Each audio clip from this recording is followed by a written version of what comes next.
Welcome back to Mastering Sales with Brent Gove. Good to see everybody. We're going to go fast. We're going to have some fun, write down some notes. So you want to make it in real estate. You want to sell a lot of homes. You want to become a listing agent. You got to list the last, or you want to be a buyer's agent. How do I do this? Well, there's kind of the phases of what you go through. The number one phase that you get into is excitement. You get your license. You're like, I'm going to kill it. I'm going to tear it up. And you start with excitement. Now, some people get in. I was with a guy today. His name was Chris. I was in downtown San Juan. He got off a cruise ship. He's in Shelly Johnson's business. He sold 38 homes his first year. Everybody just throw up. It's like, I did not sell 38 homes my first year. It's like that is a 1%er. That's a really rare thing. Most people are excited, and then they go to phase two. Write this down: bewilderment. Like, oh my gosh, how do you do this? Like, nobody's calling me to buy homes. No one's calling me to list homes. Like, you're kind of bewildered. Like, man, I got to figure this out. Then you get to number three. Number three is called frustration. You're frustrated. Like, this is harder than I thought. And I got to figure out how to lead generate because I have no clients. I have one client, right? And he's kind of motivated. She's kind of motivated, but they're like, buy this year, buy next year, buy in 5 years.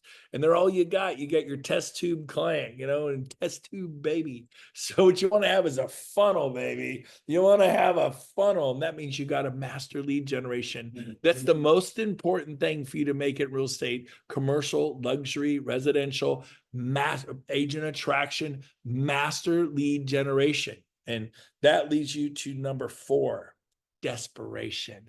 And desperation, and I'm going to call that hunger. When you're desperate, you're hunger. Tony Robbins says your greatest asset is hunger. Are you hungry? Do you want this thing? And that is a really good place to be.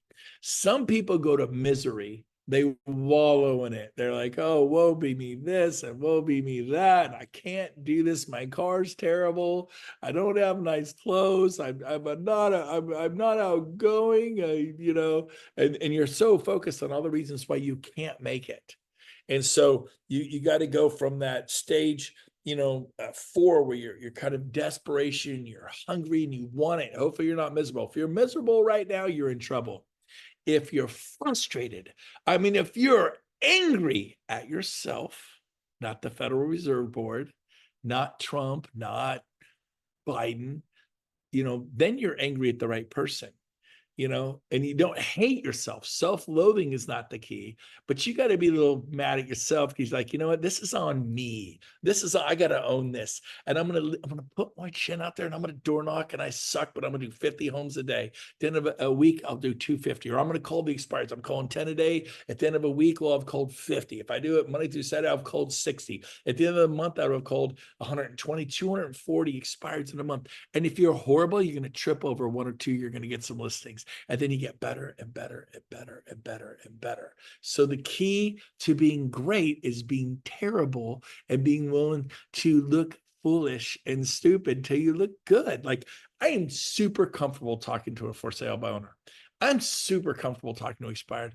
I am super comfortable doing open houses and connecting with people and just really bringing the conversation around. Why? Because I was horrible. I used to chase people to the car. They'd jump in, lock the doors, honey, and they'd burn rubber out of the court trying to get away from me. That actually happened.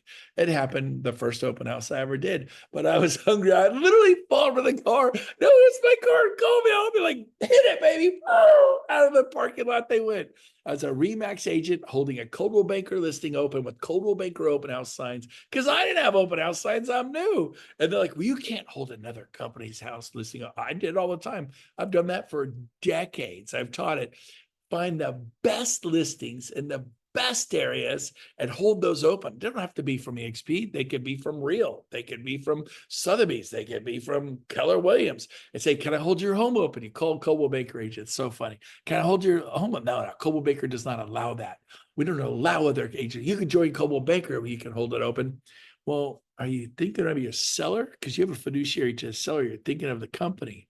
See, the company wants market share, and they do not want Remax agents or Keller Williams agents or EXP agents holding Coldwell Banker listings open, because that means we're going to get all those clients there all weekend, and it'll become market share for Keller, EXP, or Remax.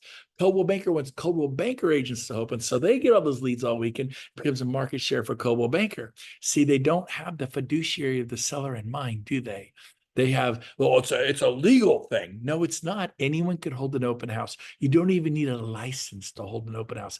A 16-year-old child can hold an open house. There's no age range. A 12-year-old can do an open house. There is no age range for someone to open house. Now, they can't negotiate. Well, what if my 14-year-old negotiates? Oh, is the DRE going to come lock them up? I mean, come on, you guys, get out there. But you could hold other companies open. So I called one Coldwell Banker agent. They're like, no, and hell no. I called the next Coldwell Banker agent. They're like, thank God, because I want to go to Napa. I want to go to Tahoe. I want to get out of town. And they were pressuring me to do it. In fact, I got 9 listings.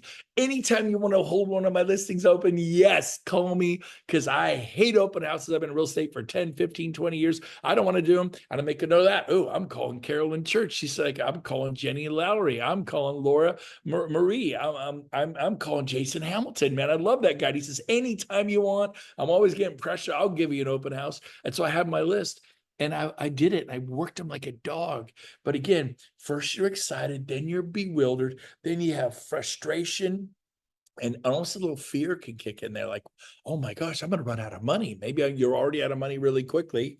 And then you get to that desperation and hunger. And that's what drives you forward. And you're willing to be terrible. You must be terrible to become good, to become better than good, to become great, to be outstanding, to become an expert.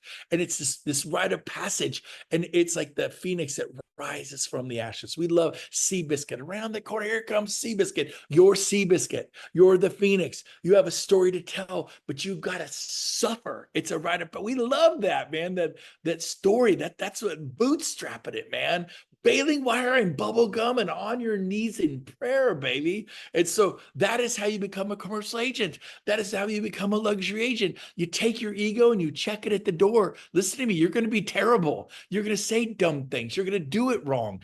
That's how you learn. And next time you don't quite say so many dumb things, and you quit doing it that wrong. And then you start saying things that was pretty good. Like, ooh, then you all of a sudden, man, when I say this, they respond this way, and that's good. When I say this, they respond that way, and that's bad. So I'm going to quit saying that, and I'm going to say this. And all of a sudden you hone it in, and you hone it in, and you hone it in. All of a sudden you're like, you know what to say. They zig, you zag. You bob, they weave. And you bob this way because you want them to weave that way.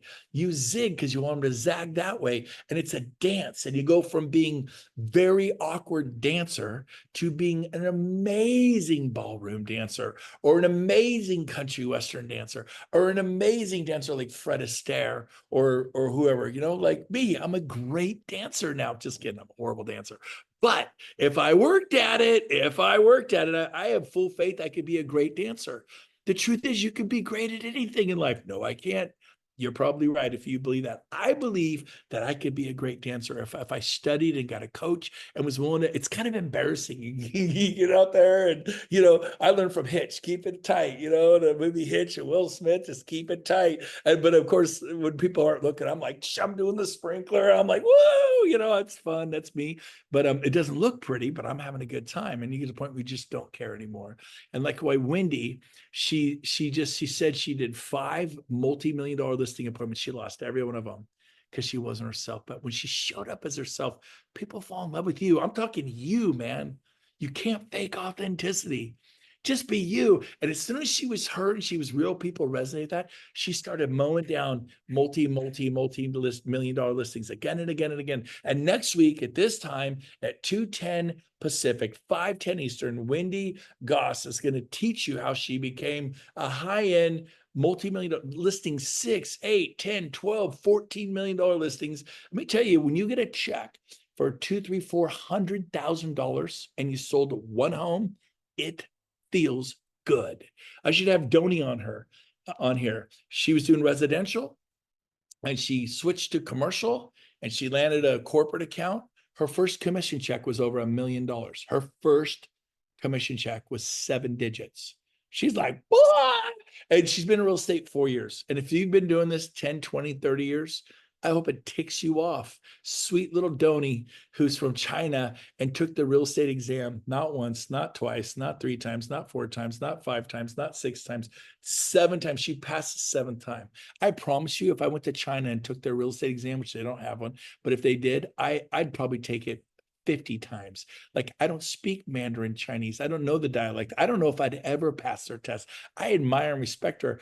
And she drove 5.5 hours the 7th time, 11 hours round trip, and she finally passed it. It's called determination. It's called grit. It's called hunger. And she was scared. She said, I was scared back then.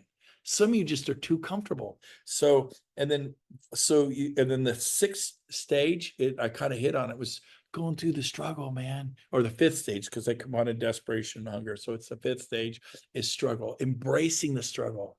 I mean, wipe the sweat off your head, wipe the blood off your lips, because you're going to get punched in the face. You wipe the blood off your lips and you go, you know what? Wasn't that bad? And then it gets better and better too. You're like, man, I figured it out. Why? Because you fought the fight, baby. You fought the fight. And then that gets to stage number 6, is where you're having fun and you're loving people and you're serving your buyers and sellers at the highest possible level. And you have a fiduciary to your client and you're doing the right things for people. If it means giving up your entire commission check, you do the right thing. So I hope today's Mastering Sales worked for you. I hope you got something out of this. All these videos are posted on the Brent Gove YouTube channel. Feel free to watch them again. If you haven't seen my talk on momentum, it was a podcast I did last week. I rocked it. It was, Eric says, the best one I've ever done in my life. And he's done like 100 with me. So we posted on brentgove.com. It's right there next to Cabo. It says Brent Gove Momentum. The talk was, I think, 13 minutes long. He said, you were just on fire, dude. And so we put it out on channels. It's on my YouTube channel, but there's a podcast that we actually have posted on brentgove.com. If you want to see it, he says it'll give a pep to your step and it'll be helpful.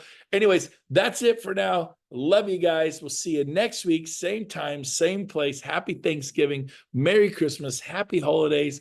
Every politically incorrect thing I could say. I just want to say one thing. I love you all, and be good, and God bless you, and go do something awesome. Go change lives. We'll see you guys. Bye for now.